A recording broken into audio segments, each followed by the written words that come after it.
Hindi mo naman nasabi na may ate ka palang ang alalay. Papaganda ka.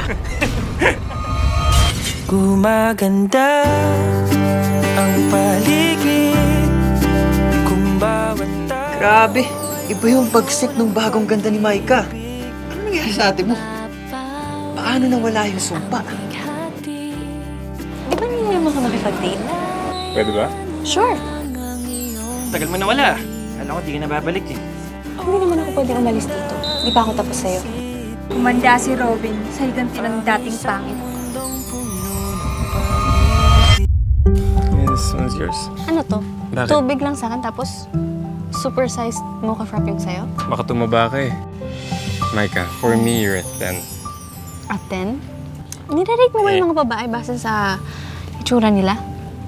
Wala akong ibang gusto para sa'yo, Maika.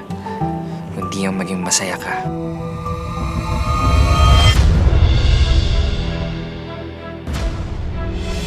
Maika! Ang ginagawa mo dito? Dito ako para pakita sa'yo to. Sino mag-aakalang mai-in-love ako sa'yo?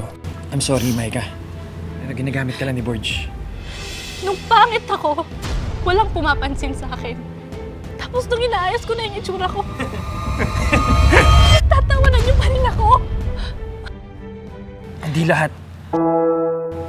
Ano naman sa akin yung itsura mo ah. Noon pa iba na yung tingin ko sa'yo. Noon pa gusto na kita. Talaga ba? Maika, ba't magalit na galit ka sa akin? Tanungin mo si Borge. Maika! Siya ba yung laging bukang bibig ng kuya mo? Opo. Aba, napakaganda mong bata.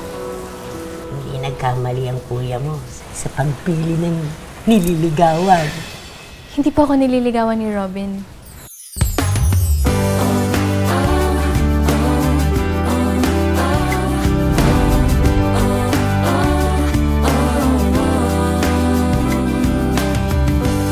Tama na.